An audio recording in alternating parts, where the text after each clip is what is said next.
Sports Frenzy family. Good night, everyone. Welcome to another Sports Frenzy podcast. And welcome to all our viewers that will join us on our YouTube channel. Tonight, we'll be discussing the EPL weekend that just culminated. Tonight, we may have Kems, Demo, Chris Lynch, and Devin. And I know that Devin, further down, we'll touch on Devin's side because Devin really want to talk about them. They look decent over the weekend, so further down. First up, we already discussed that game, man. I don't really want to go back there. That garbage side from over by Emirates. So we're not going to divulge on that one. So early Saturday morning at 6:30 a.m., it was time for the big team to touch the pitch, and they touched the pitch indeed.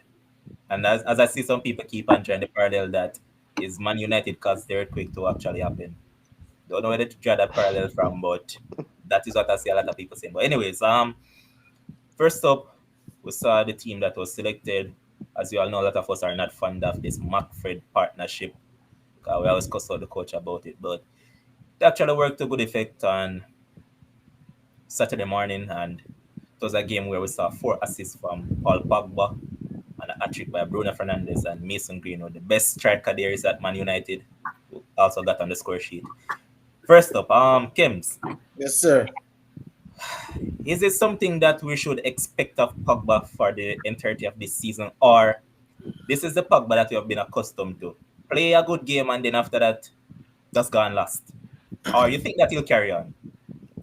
Well, if they had told me that the French Pogba would have showed up Saturday morning, then I wouldn't have picked 2-0. I would have picked probably 6-0 if the French Pogba was going to show up.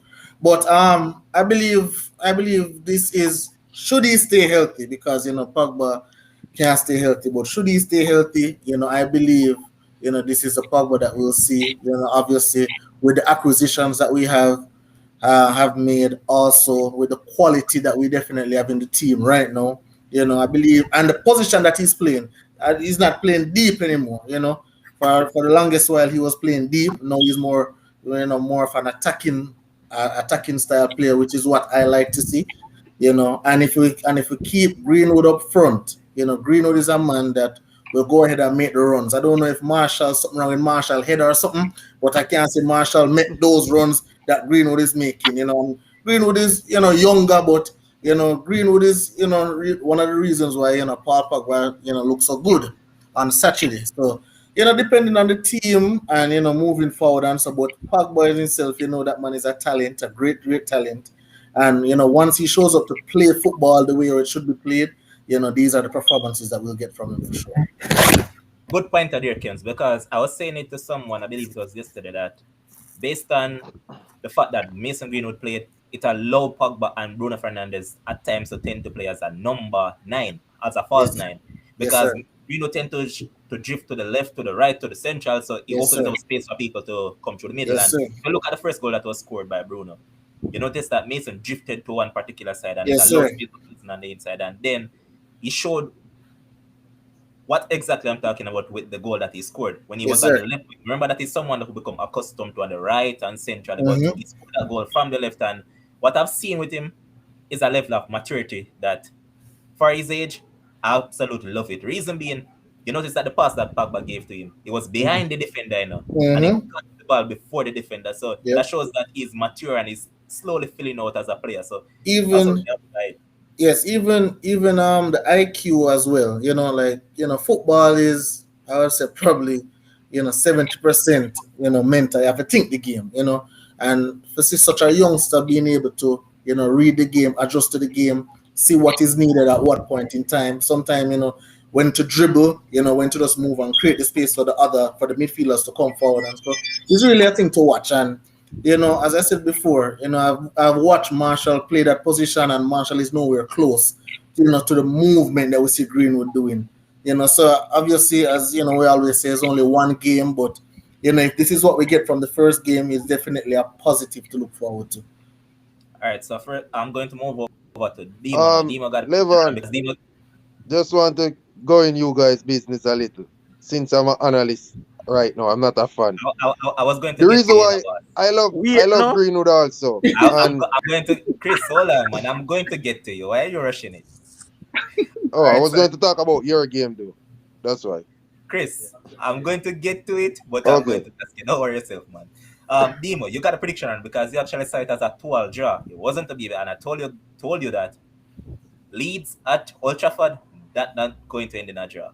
But I don't really want to dwell on that. What I want to ask you about Demo is that there's a particular call on a goal that was scored.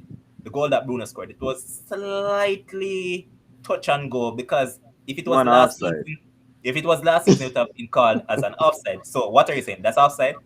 Yeah, so me it's offside. But first of all, good night to everybody. Big up to everybody in the comment section. Big up to all of the panels. Listen, I got the I got the prediction wrong in terms of scoreline. Yes, cool. But I want to say this: scorelines can end up at whatever when you predict it. But the way how I broke down the game in terms of there will be a lot of goals in this game. Not like some man who came on. It's just the start of the season. It's the first game. There will be no lots of goals happening and da da da. It's going to be one goal. No, no, no. I got the thing spot on in terms of it's going to be attacking game because Leeds play attacking, they will concede, but they will also score. I'm going for big up Luke Ayling. That was a spanking goal and contender for goal of the season as well. I mean, he probably just hit it and hope, right? And for the call that you mentioned, I thought it was offside. I mean, I know they changed the rules because they give the benefit of the doubt to the attacker now. And I mean, it's all well and good for attacking players in the league, but as a Manchester United hater, it's offside. But No, that's but just here, hold on, boss man. On here, we're analysts. We don't yeah. use we don't use personal bias. All right, fine. So I mean, everybody know that I'm a big Bruno fan long before he came to Manchester United, and I'm also a big Mason Greenwood fan because I watch youth football from a longer time. I mean, Levan talked about this ages ago and say he's going to be the next best thing. You know what I mean? And so it was just like we sat on the show last week and we are like, yo, Bielsa cannot be naive as he was last season. He cannot be. And the man come here. I mean, probably the first half to when Ealing scored, everything was fine. And then Manchester United just kick it up a notch and find gear three. And out of the blue, them just blow them out of the water, and that was it. so The home crowd was immense. They were the driving force and of I Manchester. mentioned that. Can you add that I mentioned about the home crowd in my analysis? Can you give me props But for that, that's Steve? all you mentioned. All right, can That's I? all you Okay, used. okay. Can I get props for that? All right, yeah, you mentioned the home fans. Thank you. But Dima, you mentioned something also. Yeah, they played decent for the first half, but this is where I'm going to kick Pogba because Pogba should have buried that chance that Yeah. Greenwood gave Yeah, him. yeah, yeah, yeah. I expected the goal to just bulge because he could have done anything he wanted to do. Lift it with the left foot, just curl it from the keeper on the right foot, whatever he chose, and he Yeah. missed that. Otherwise, from that was a good game. World class performance. Hold on, Chris, level one. Level yes, sir. one. Yeah. What I wanted to say is that I know. Well, make Chris talk and then I'll go after. Make Chris talk. My bad. Go Boss ahead. man, I already started to chime in, so just finish. Okay. No, what I was going to say, right? I know Demo say, "Oh, there's going to be a lot of goals in the game and yada yada yada."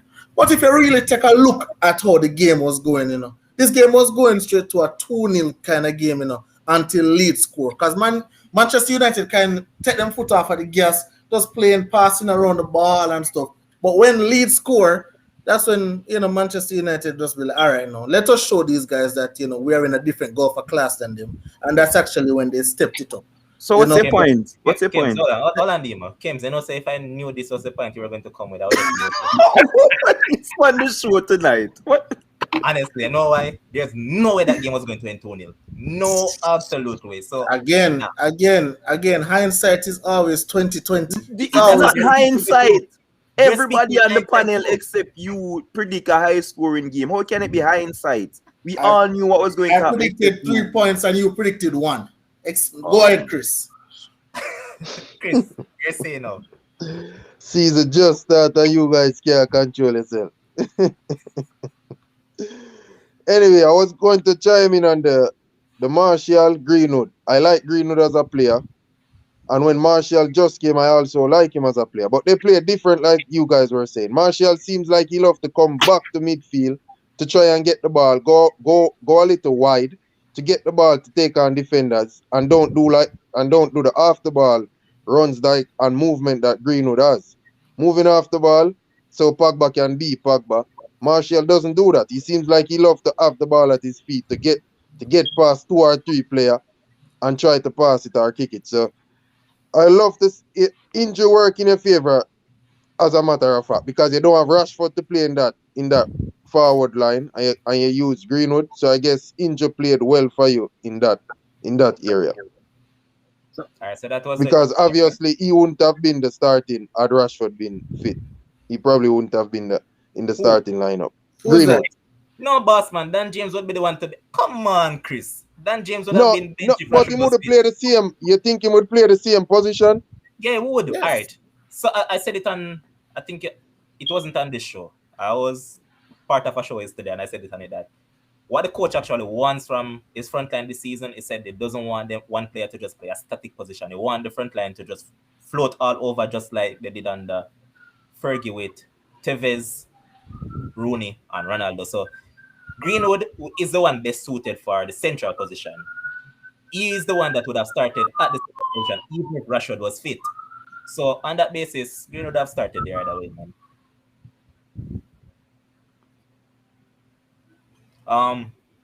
Devin, Yeah, quickly.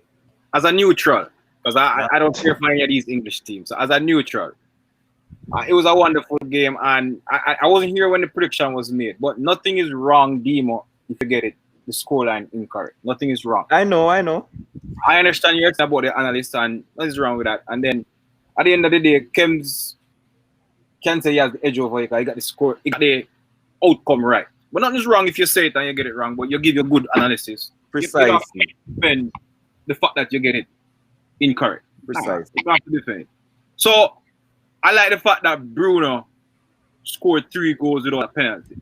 As people are always having this dumb talk about penalty and penalties and wow, that's foolishness. Because some of these great players, they miss penalty too. And sometimes your team is at 1-1 or even at a tie score. It don't necessarily have to be 1-1.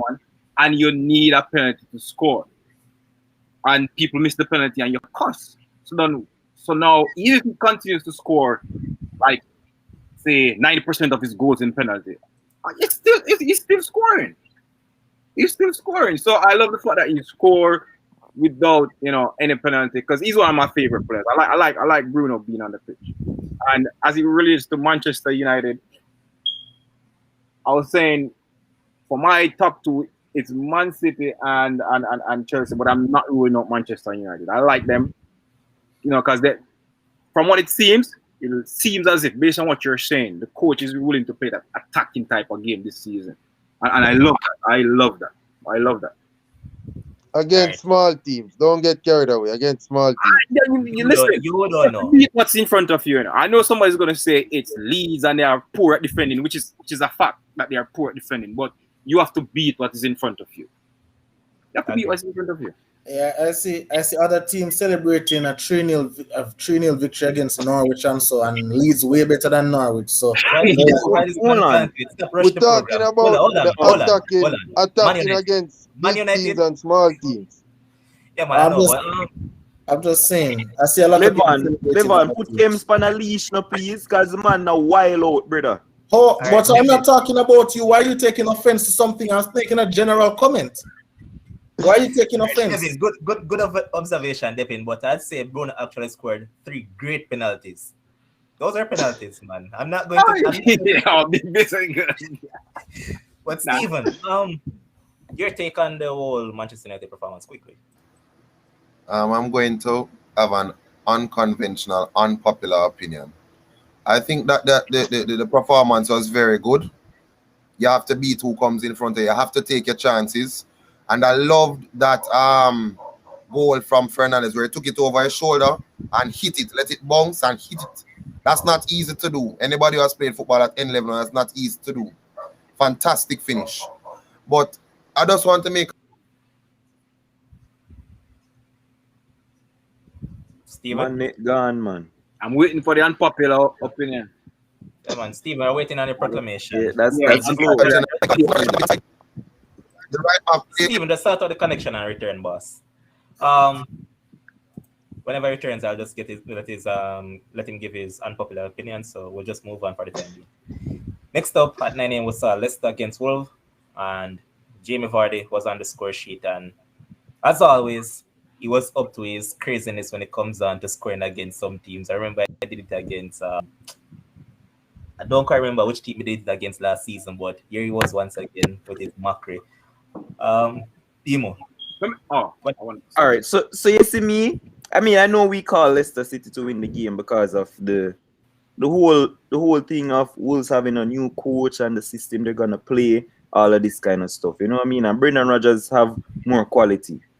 But Adama Traore, 1-on-1 with the goalkeeper and kick with the ball to put Wolves 1-0 up deep into the game. And I'm like, you know, this is gonna cost them the game. Even though I predicted the game for Leicester City to win. Wolves there play decent. You know what I mean? And then Jamie Vardy just does what Jamie Vardy does. People can say him all, him this and him that. Daka can come and take him game and Nacho and all of these guys. But Jamie Vardy is a staple for how Leicester City plays. His speed up top, and no matter how old him be, he always know how to put the ball in the back of the net. That was no normal finish in the box. That was not a normal finish. That was a brilliant goal. And Leicester City deserved the point they got in the end because Wolves, I don't know. I mean, I'm glad to see Jimenez playing again. For me, he was holding up the ball well and integrating play very well. He didn't get a whole ton load of chances. But Adama Traore needs to score that goal. And they need to be more clinical in front of goal for them to climb the table and stuff like that. But Leicester City deserve the points and they move.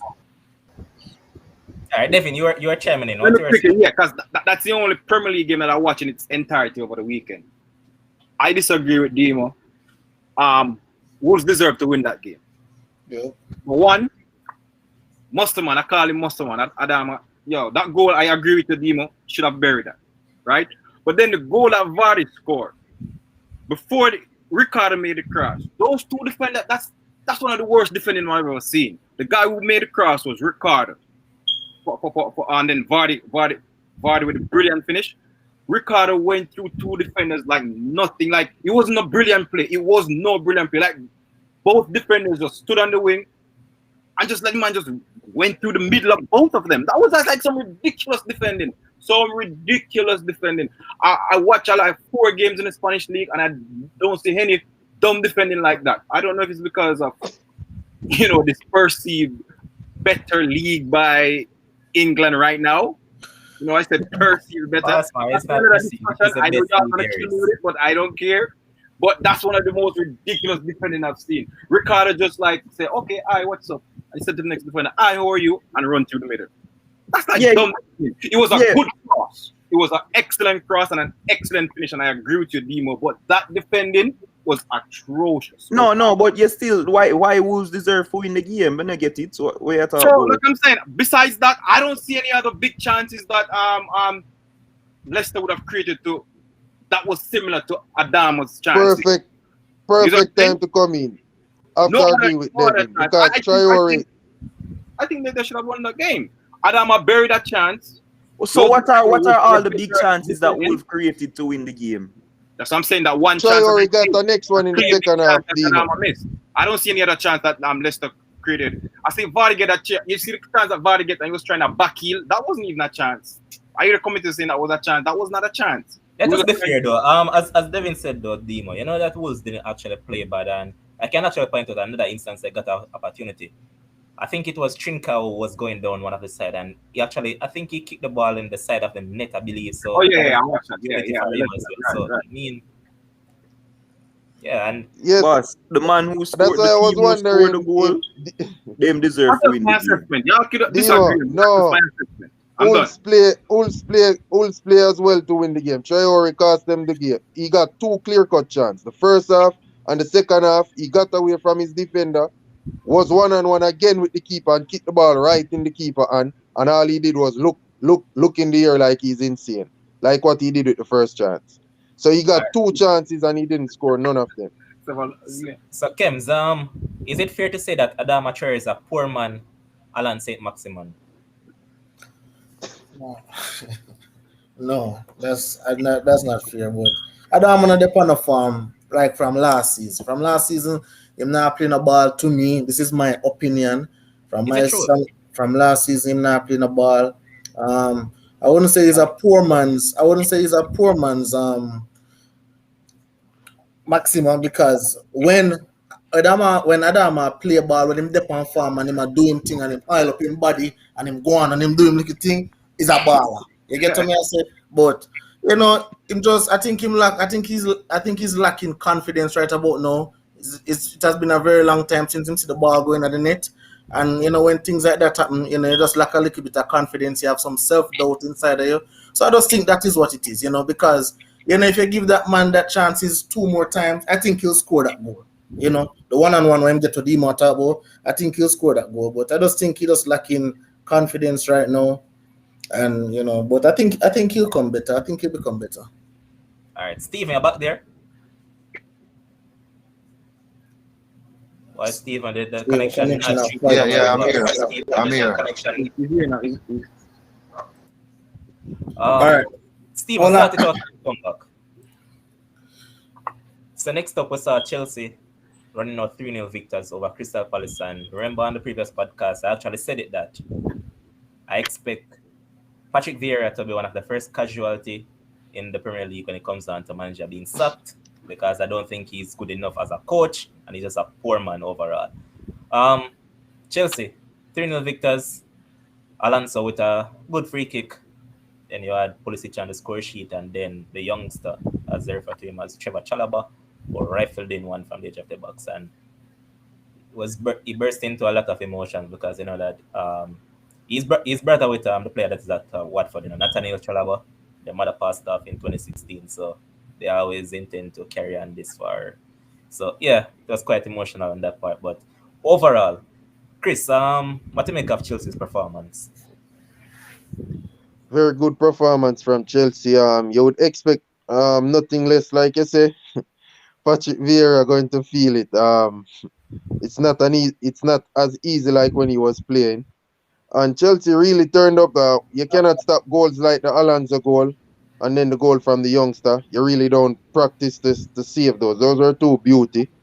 The free kick from Alonso. He's becoming a specialist at that. But Chelsea didn't look bad. Pulisic didn't look bad, and they have the likes of Lukaku to come, and they are getting goals already. They're obviously one of the favorites for the league. With Man City, I think they are probably right behind Man City and Man U. They are the 3 favorites for the title. All right, Demos. So your champions elect. They actually look decent. They started off the campaign with a 3-0 victory. Your take? Decent? I'm sorry. Zaha touched the ball in that game.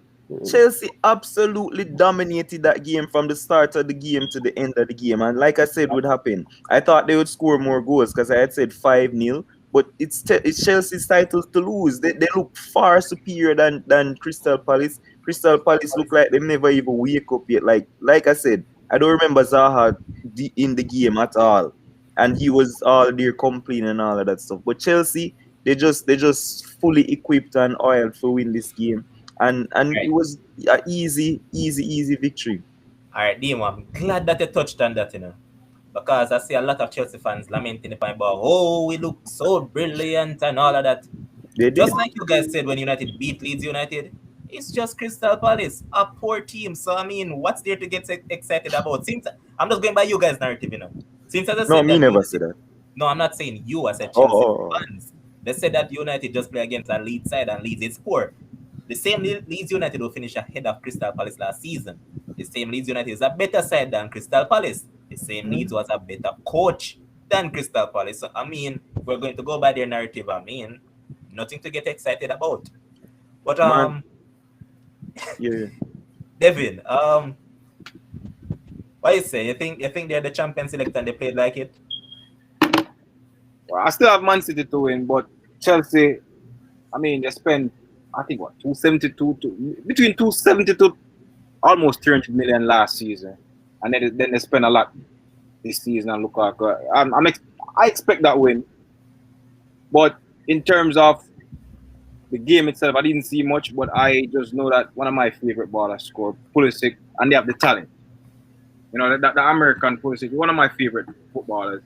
They have the talent, they have the deep squad, and for them to win, you have to have deep squad. They have deep squad. Like for a lot of positions, you have good players that are competing for those positions, or not necessarily competing, but you have the starters and you have a backup just in case something happened to the starter who can be very efficient just as the starter. So I expect them to win. You know, it's just what is expected. Just like Liverpool playing whoever they play and they win, I expect them to win. Nothing much to it. Nobody could contain Pulisic in that game. He was Yeah, lit. yeah. I just saw some highlights. I never watched the game in its entirety. I just saw some highlights. Kim, go ahead. Yeah. Well, as Demo said from the last podcast, he thought that Chelsea would be dominant, and they were absolutely dominant. Obviously, Crystal Palace don't look like they should have been on the same field as Chelsea, but hey, as we say, it's Crystal Palace. It's one game. Let us see, but. Chelsea squad is deep, and Chelsea have some players who are on the bench who can start for other teams. So they have a very, very deep squad. They have a coach that has a philosophy and is executing that philosophy to the T. He knows exactly what he wants to do, what he wants to play, and the players that he wants in that system. So, Chelsea, they have a shot, but it's always about consistency, all about consistency and also a little bit of luck. Who can stay healthy, because, health is a big thing. So, Chelsea look good, United look good. Let us see. Okay. Next up, we saw Watford taking on Aston Villa in a goal thriller. Well, that was never actually expected Watford to win. And one, Leon, well, Kim said they expect Watford to stay up. So, yeah, on that basis, yeah. But Big win. they ran with a 3-0 lead at one point in the game. Emmanuel Denison is Premier League debut actually scored. And this is a player that I actually like from his Club Brugge days. So I think he'll be decent for them. Then you have Ismail Assar that has been constantly linked to all these big clubs, but a move has never materialized. First it was United, then it was Liverpool, and you keep on hearing the rumors about he and Sadio Mane are close friends. So yes, he actually will end up at Liverpool, but that didn't matriculate, and he's still a Watford player. Then you had another player that I actually like. He has been farmed out to La Liga on multiple occasions, but he's someone that I always look forward to seeing. And I'm talking about Cucho Hernandez, who scored the third goal for them. And then Leon Bailey came on, assisted John McGinn, who scored the goal of the game. It was a good goal from John McGinn. And then at the end, you have Danny Hings with a penalty. Tim's, let's talk about this game overall. So I never really watched the game fully. I was just, switching back and forth because, Watford is my team to stay up. So, when I see Watford go up 1-0, I have to turn the channel and, actually watching the game.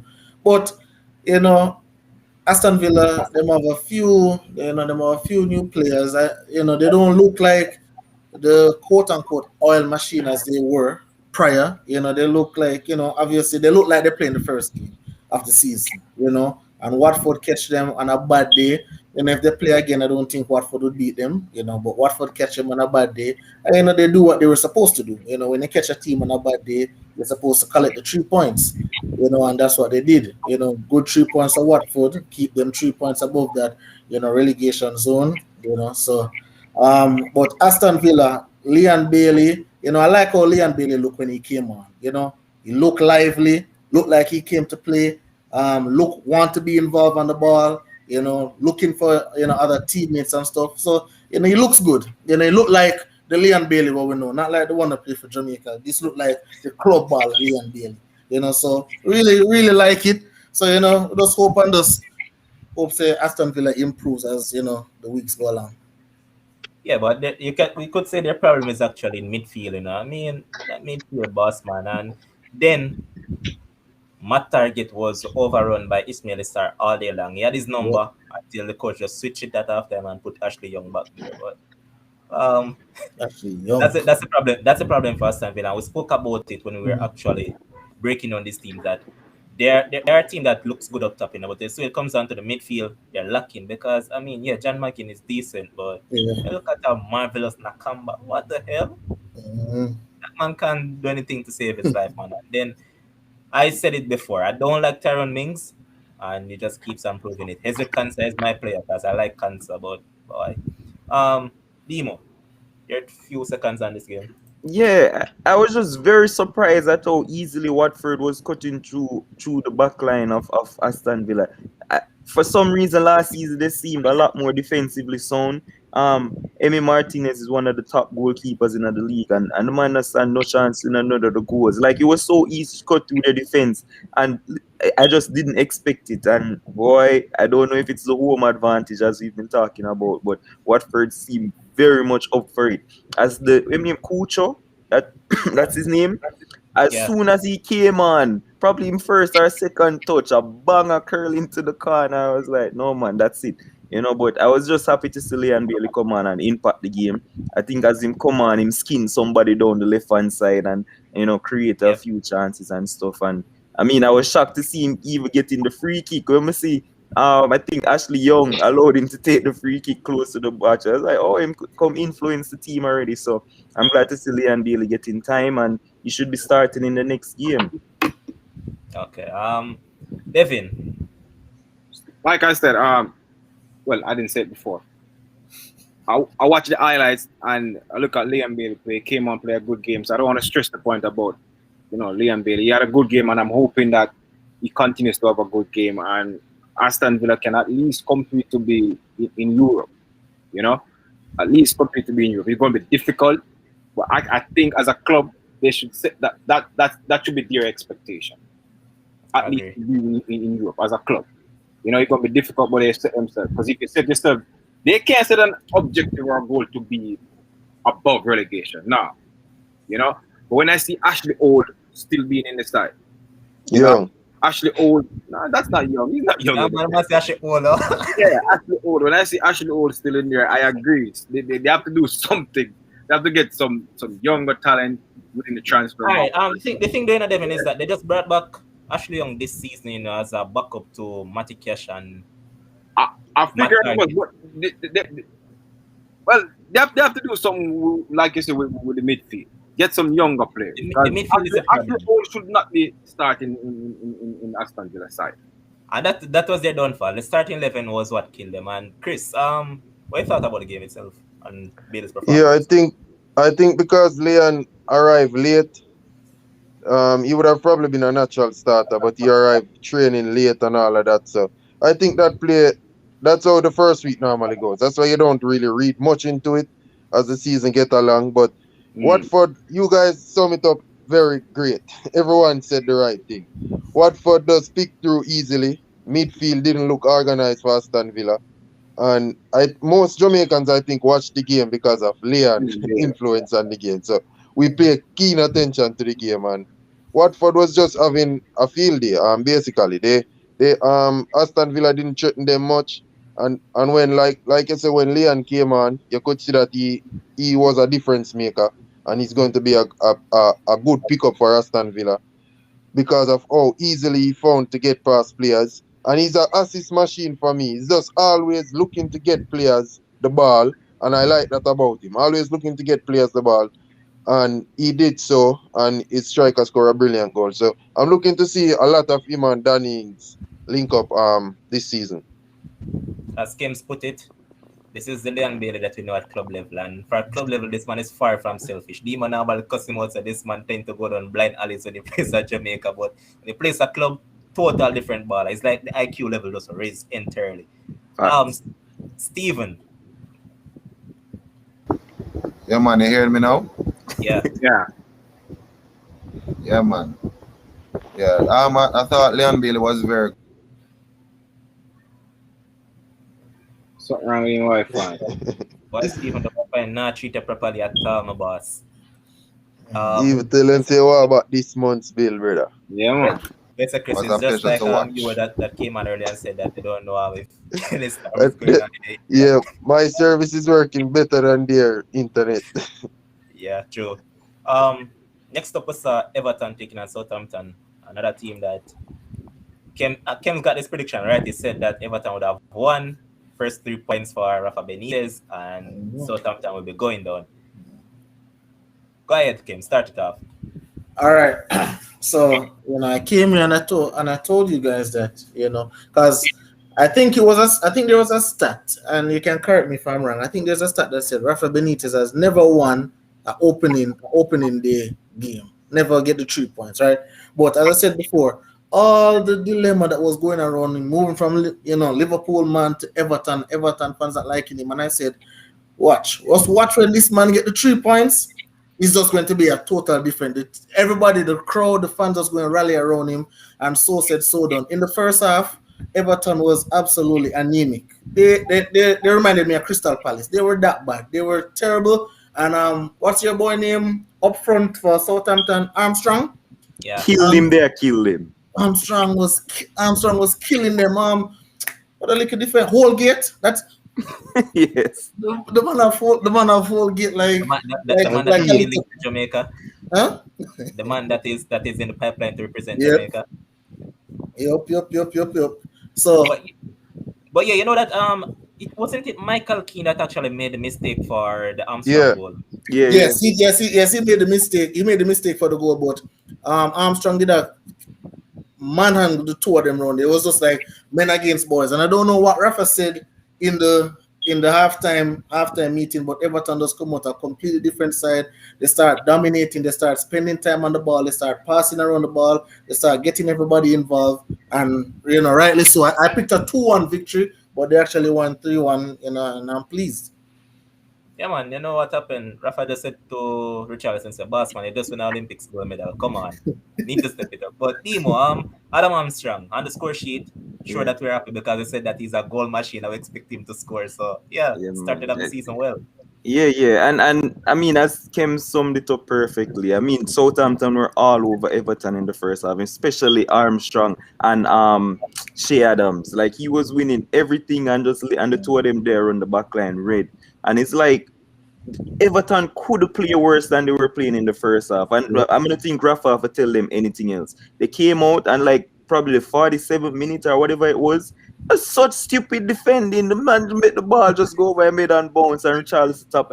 I couldn't believe it. But from that goal went in, I knew that Everton were going to win the game. They just started to dominate after that. And I mean with the home crowd and everything, yeah, they just took over the game after that. So well done to Rafa Benitez. All right, Devin.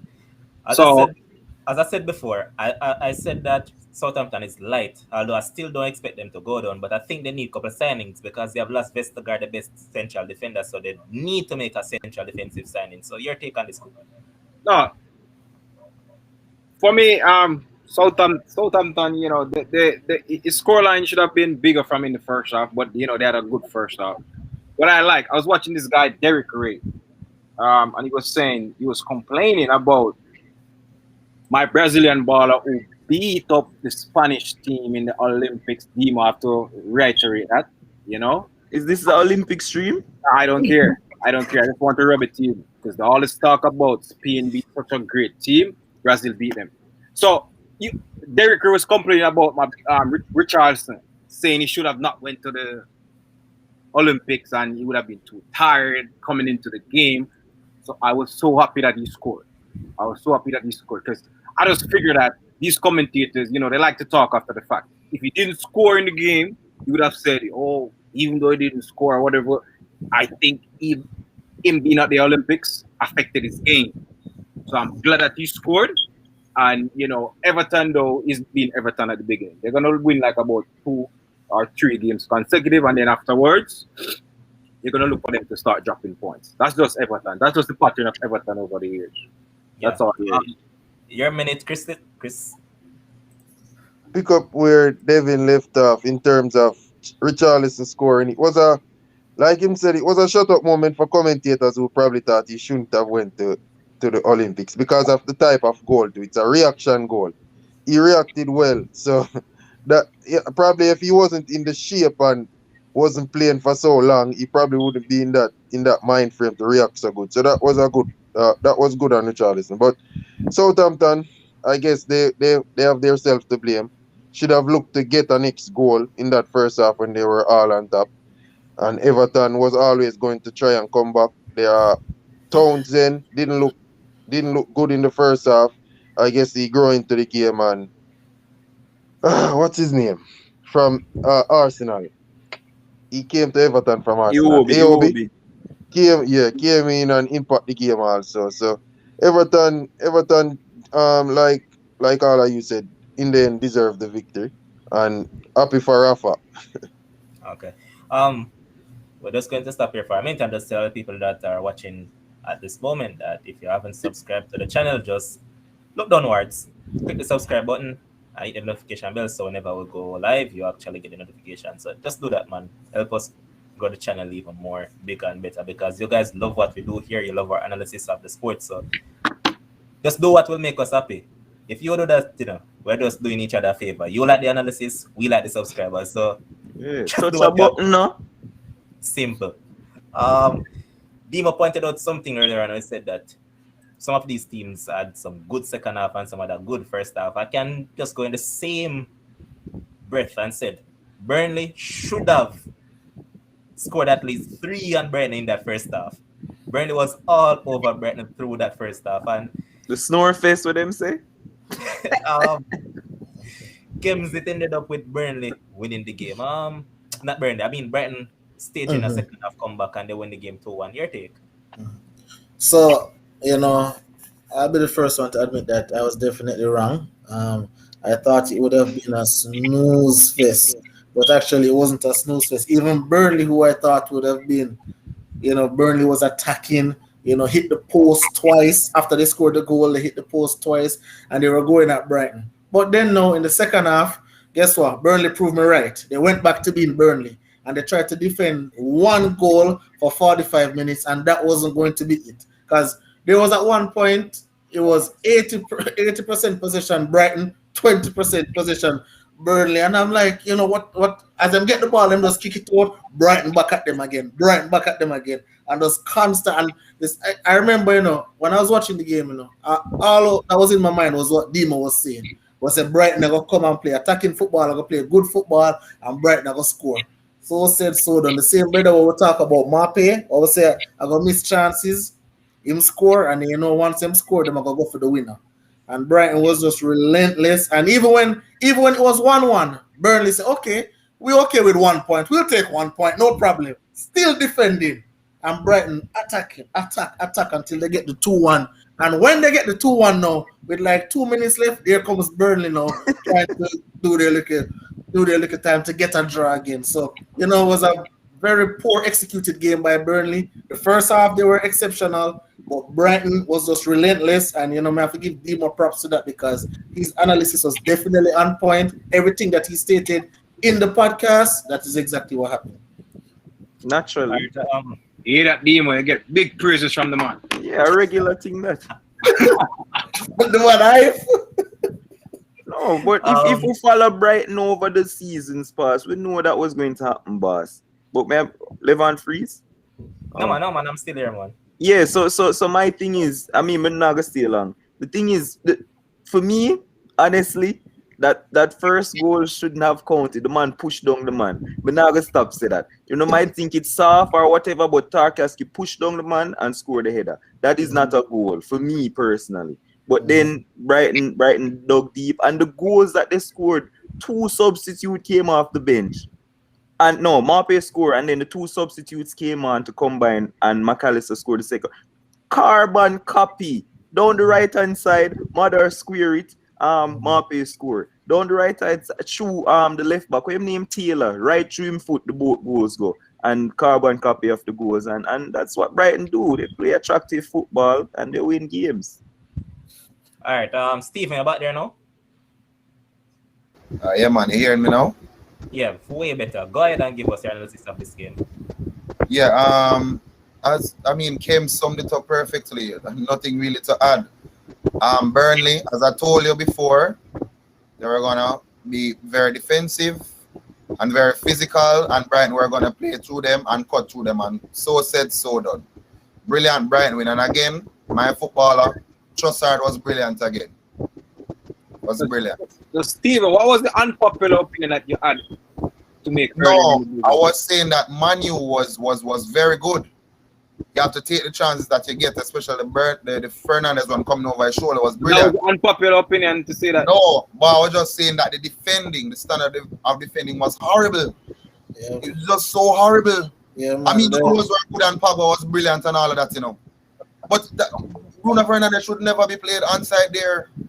Oh, The centre back should be screaming at his wing back to step up. It was horrible, man. The youth when him catch had a nightmare, boy. Jesus, man. So basically, what make it unpopular when you're saying that the win isn't as impressive as it is. It's just bad defending. Yeah, it is not as impressive as people are making it out to be. As the Man U are people in general. I don't In want general, to if you listen, all right, yeah, I'll just all ask right. you a question. If you listen to the pundits in England all over, everybody's saying Manchester United, but I'm saying some basic elementary, these things you learn at prep and primary school. These is the basics of defending. That's some personal skill doing it, Stephen. Yeah, yes, Levon. That's some kind of personal skill doing it. No, man. It hurt. No, Levon, that's what I'm saying. Across almost all the games, in the two Brighton goals were very good, but the defending was horrible. In West Ham. Hold on, man. You could talk till like Kingdom Come. Horrible, man. Yeah, you have to capitalize on what is in front of you. No, that's why I said that you have to beat what is in front of you. Take your chances. Yeah, he said that first. As a Liverpool fan, I disagree. It was a very impressive win for Manchester. Say no more, impressive, but not as impressive as people make it out. Stephen, guess what, Stephen? You say anytime you hear Demo give that fair assessment of United, you know that United did something wrong. Because you are the one that always balance when it comes on to discussing other teams, and from here Demo got here, so that means there's something yeah, man. I couldn't believe it. Well, the second half especially, like them switched to fourth gear, like out of them just snapped them finger, and that was it. Yep. Next fixture was Liverpool taking on Norwich, and Kem said deserve a come for this one bucket because please, everybody. You know, I was thinking about his opinion when I was watching the game. and Levon, don't make no Liverpool fan talk before me because go ahead, Kem man. talk first. You got the front, man. Go on, man. Okay, so you see me, I don't differ to nobody when I talk about Liverpool. Not Jurgen Klopp, not Edwards, nobody. No Liverpool fan can tell me nothing about Liverpool, right? And I said on this podcast that we don't know what the starting 11 is going to be because the midfield, I point out the midfield especially, because everybody might expect Henderson and Fabinho. And I said, I don't think these guys will start on Thiago and them because them just come back and them need more game time. So said, so done. We see Milner start with Oxley, Chamberlain, and Naby Keita, and people is like, no, what kind of midfield that? We Klopp do da because them not deep in the thing. We also said to you guys that Klopp was planning to start Virgil van Dijk, and I disagreed with it on the podcast, and we never really have a lot of work to do. But you see this 3 points, 3 goals, and my sheet still clean. Because a lot of you guys team now have no clean sheet and we just work it. And a lot of you guys, Van Dijk now come back the same and we're going to concede goals and all of this. I'm going to use the term that a lot of people has used so far. It's just one game. No. We dominated that game. I think they had Norwich. It's Norwich that you always beat up. Nothing to write about. That's fine, but we still had to win the game, right? And for me, a lot of people not talking about Trent Alexander-Arnold, but for me, he was my man of the match. Defensively, the man was sound, intercepting everything, and the man passes one next level. Everybody will give Salah the praise, obviously, and Jota and these guys who scored the goals. But for me, Trent Alexander was man of the match. And that save by Alisson at the end, cheese and peas. Who no want put him in the top 3 goalkeepers in the world? That's on you. But that save was brilliant. I think it was like a triple save or a double save, whatever it was, from point blank range. Alisson is one of the best in the world. Big up Kostas Tsimikas. First half, he was excellent, but you can tell same no used to play 90 minutes in the Premier League at such high intensity. And it is like the controller plug out, and him just start losing head in the second half. But I thought we were excellent on the day. Cruise control. Big up Mohamed Salah for breaking records as usual. And people keep on talking about it was Norwich. Who cares? We have to beat who is in front of us. What I said, yes, boss. Like with last season when everybody come and Anfield and a beat with Burnley come and a beat with West Brom come and a beat with. Nobody never. Fans back in the stadium. Remember that is what propels Liverpool. So don't come with that. What? Fans, What do you fans them mean? feel like that. Friends, Come the fans on, man. are We the we plus were guys. we were excellent and big up the man them. And Klopp made that substitution perfect when he brought on Firmino and the second half when he came on, he could just tell the chemistry was just there again. And Bobby run it, see senior. So big up All right. Liverpool FC. Let's move on from Demo, because Demo love growth about his nonsensical side. Stephen, I know that you're fair in your assessment. Your take on this game quickly. One word I'll use is professional. We didn't try to overexert and overkill. We pressed in areas that we needed to. We defended well. I think it was a professional, well done job. I think some defensive aspects of our game can be worked on, but I mean, was fantastic. Virgil not back at his best, but it was a very good watch. Professional, didn't even break a sweat. Okay. Just professional. Chris, your minute. Yes, like pick up from where Dima said, happy to see the coach in man management mood already, because this is the season start and you have to be man managing from now, because these players pick up injuries so fast and so quickly, especially Navigator. Didn't play as much football as the rest. So like Dima said, you have to expect the players that didn't do much, didn't have any international duty really to play. Milner, Chamberlain, didn't have Keita, didn't have much international duty. So wasn't no surprise to see them, because Klopp knows that the season is going to be long. And we are every trophy that we are going to be playing for, obviously, we are going to be a contender for them. So Okay. Yes. in terms of the Norwich game, in terms of the Norwich game, it was an easy win. Didn't Norwich didn't threaten us. Didn't feel like Norwich had anything against us as a first game, and we're not playing with our best 11, I think, because Chamberlain and Milner obviously probably won't make that starting 11 when everyone is fit. So Definitely. it's just good to see Liverpool playing and scoring goals. We didn't look so fluent last season scoring goals, and I put this season as our title defending season, because we have everyone fit again, and And and since I just people going mentioned to that feel part, it. this is where I'm going to just move on from you, because seems like you're sleeping right now. You just said City is one of the favorite, and you said Chelsea, and you said no, Liverpool is title defending. So let me move on, because Chris, you seem to just take a drink. But Kims, just say sorry to them, man, because you got the prediction. Please and thanks. Utter nonsense. Kims, we're not hearing you. We're not hearing you. Else there. Yeah, I'm saying obviously the prediction was wrong, right? But if we really pre the game, right? 11, I don't know if you watched this game in its entirety, but that guy, that forward for Norwich, Pookie, whatever his name is, right? Yeah. There was a little chance that he got that he should have passed it to the other player, and he ended up taking the shot. And do you remember? You know what I'm talking about? That was when the game was at 0-0. When right? you keep the ball upon Allison? That one, yes. Yeah. That one when the game was at 0-0, right? Okay. And I'm saying I pick a 1-1 draw, right? Obviously, very far-fetched. But these are the games, Levon, where, and you can attest to this as a avid football fan, these are the games where you have to take your chances. You go to the bank, you must cash a check. So if Norwich had scored that goal, who to tell what would have happened from there? So they never scored a goal, and then Liverpool, as I say, them boss the game, them do what them supposed to do, blah, blah, blah. But I'll take a Steven stance on this. This Norwich defending was kindergarten-like. They were What? kindergarten defending. Nadimo, I mean, Kims, I can use your own term. You always talk about hindsight is 2020 vision. You're here speaking in hindsight. So since as you're on that, let's move on. Yeah, like when man talk about though. We saw a classic game because we are running out of time, so we need to wrap up the rest of the remaining fixtures.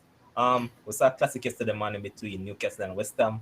To me, in terms of two teams going at each other, this was the game of the week for me personally. Newcastle run out and they did their thing first up. I saw what Saint Maximin basically twist and probably remove two vertebrae out of Rice back. And boil some rice, boy.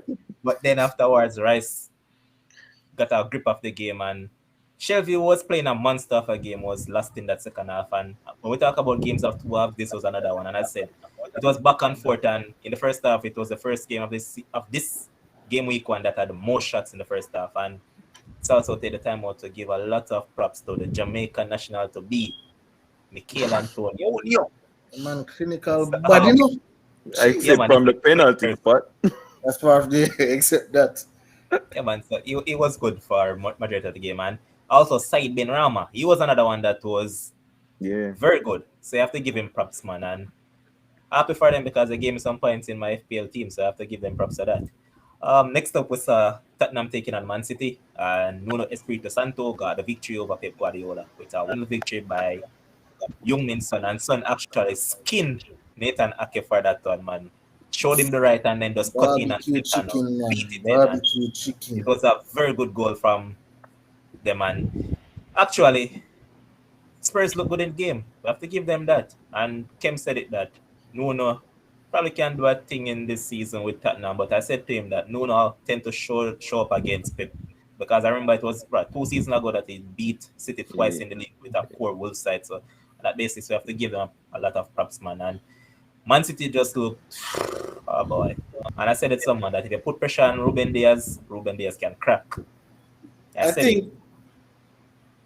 Go ahead, man. Oh, I think it's Stephen who said that, you know, he was wondering, and he thinks that Nuno is going to come to Tottenham with a back 3. I don't know if he was saying it or somebody else. Yeah, I was the one. You were the one, yeah, but he actually played a back 4. And that player, Tanganga. Excellent. Yeah. Oh God, man, what a boy, man. When I say excellent game, and what I saw Nuno did, you know, is that he was okay with Man City on the wings crossing over the ball. Because him say, okay, I don't think Man City can cross the ball good enough to threaten us. So this, you see Grealish across ball, you see Mendy across ball, and you know, the defending that Spurs had to do, that is what anybody have to do against a Man City team. You get to me, I say? So Spurs played a good game, and I tell you, they're going to challenge for that top 4. They're going to challenge Leicester for that 4th place. Boss, let's point out one thing. So when you talk about some of these players, they're just not good enough, boss.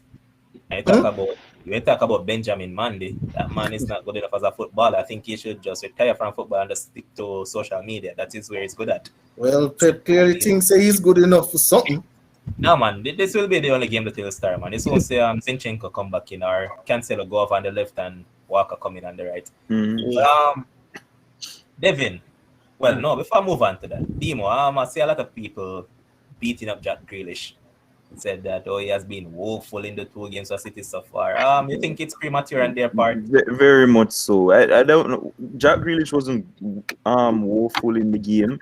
Jack Grealish decent. He played. I mean, Tanganga had everybody on smoke, because even Sterling get pocket, and then Grealish too. Him get pocket a bit. But he was getting fouled a lot. He was winning a lot of free kicks and doing what he does. I remember him beating players, and he was almost 1-on-1, and somebody kicked him down. I don't. If them never hack him down, he would have 1-on-1 with the goalkeeper. He also created a chance where him spank it straight at Lloris with him left foot. Jack Grealish wasn't horrible in the game. I don't know where people get that from. I think it's a narrative that people are trying to set for try and downplay the $100 million move, and I'm gonna get it. Jack Grealish walks on water, and he did so in the game the other day as well. Right, the other part that I'm going to give him a stick for was that he did the exact same thing that Lucas Moura did, and then he turned around cursing out Lucas Moura that he dived. You did the same thing. But David, talk about your team, man. You got a nice victory yesterday. Started off the season well. Sure that you're happy. The best team in the world. Real Madrid. Yeah, Real Madrid. Why you have to talk about best side, boss? You just couldn't say Real Madrid and then you have to say best side. You're not. But carry on. Like everybody, see, from English point of view, I'm a neutral. So when everybody be biased and neatly, you don't see your bias no level on, because like when Steven was saying, all right, Manchester United wasn't all that impressive. But then again, you all come to say, okay, it's one game. But they could say just one game for y'all too. No, but hold on, Nevin. That is what I never heard what I said. I said that I'm just going to stick along the narrative that everyone keeps on pushing. It's just one game. I never said it's necessarily my opinion. I said I'm going to stick to their narrative. Well, for Real Madrid, the old man midfielders, I agree with Kems with. but still have quality with the old man midfield. They came through, they did what they were supposed to do. Like, the first half was not that impressive. But I said somewhere in the second half, the old man midfield with the quality comes. Luca gonna show up, right? When we have somebody of good quality as Isco on the bench, we still have a good midfield. Cruz didn't play, right? But midfield did the job. Big baller, Benzema scored as usual. And then, like I told you, my favorite baller came on, Vinny. You're going to see at least 12 goals from Vinny for the season. At least 12 goals from Vinny. So we did what we were supposed to do again. As much as you are saying Atletico is the best team there with whatever, we're still finishing ahead of Atletico. All right, boss. Let's just give some shout out to Bernd Sosa, who had 3 assists over the weekend. Also to Andre Kramaric, who had 3 assists over the weekend as well. Paul Pogba, who had 4 assists over the weekend, and Erling Haaland. That man was also very good. He actually had 2 goals. I believe it was 2 assists as well. So it was a good weekend for football. And I mean, it was the highest scoring weekend in the Premier League. Well, the second highest scoring weekend in the Premier League. So lots of action, man. So we're going a shame. My God. But Dimo, you should be ashamed as well, because Haaland keep on shutting you up. Shut up, me. Boss, I said Haaland. I don't want Haaland. I don't. 61 games, 62 goals. I don't rate the man, boss. We're not gonna force him. Let's start prologue. Your minute. I'm not minute. I mean 30 seconds. Quickly. Oh well, I just want to big up the West Indies cricket team. Great victory today. Awesome job from Captain Craig. Big up yourself. Big yesterday, up not today. Yesterday. We might talk about. Talking about India game. Oh my gosh. Yeah, so big up to Liverpool FC and we look good for the season. Everybody coming back fit. Henderson and Thiago them get a game today against Aston Villa and we slap them. So great going. Okay. Devin, your 30 seconds. Just looking forward to some great games this weekend in the EPL. I like it. Fast pace, goals galore. I'm a neutralist, so I'm gonna bandwagon a team when it comes on to December, as it relates to the EPL. So now I'm a neutralist. Anything can win. So once December comes and I see a team out front and I think I can work with, I'm just gonna bandwagon that team. That's it for the EPL. Kems, your 30 seconds. All right, so great start by Manchester United for sure. We have the relegation elect Saints coming up, so we're going to take care of business again where that is concerned. But with my next 15 seconds, I want to talk about the LA Lakers. Once again, we have Russell Westbrook, we have Anthony Davis, we have LeBron James. I can't wait for the NBA season. Super team. And then let us not even talk about Green Bay Packers for the NFL. Oh gosh, man, sports is at an all-time high right now. Okay. Chris, you have 30 seconds. Yes, happy for the Premier League to be back, obviously. That's our bread and butter. We love to watch football every weekend. So we're happy for that to be back. And I'm becoming a French fan now. I'll be watching a lot of PSG games, obviously. The best player is playing down there, so you have to follow the best player wherever he goes. All right. Steven, you have 30 seconds. Oh, Steven, the connection don't agree with you tonight in your tall, boss. Even if you get the 30 seconds, the connection said no limelight for you. But my 30 seconds will be centered around thanks to all our viewers. It's the first that we have actually had this much viewers on the show. At one point we had 21. I saw at one point. And I want to say thanks to all the commenters. And remember, guys, for all of you that hasn't subscribed, please hit that notification bell and hit that subscribe button so we can keep on growing together. And so I always say thanks to all our analysts. Thanks to Dimo, Devin, Kems, Chris, Stephen, even though his connection wasn't really working with him tonight, and to our producer, Josh Carlos, makes this possible. Guys, just keep on enjoying some sports. There's lots of sporting action to look forward to, and just join in tomorrow as we're here to deliver some more good analysis of whatever sporting topic there is, because we're not just going to talk about football, but for the time being, that's on the horizon. So just join us tomorrow, same time, same place. Until then, see you guys. Stay safe. Big up. Until then, Josh Carl, can you please start the coming home campaign right now? Producer, hear that? Well, it almost came up the last time, so please don't try. We can start that campaign right now. If we start the campaign right now, you're gonna cry He's next. scoring 12 goals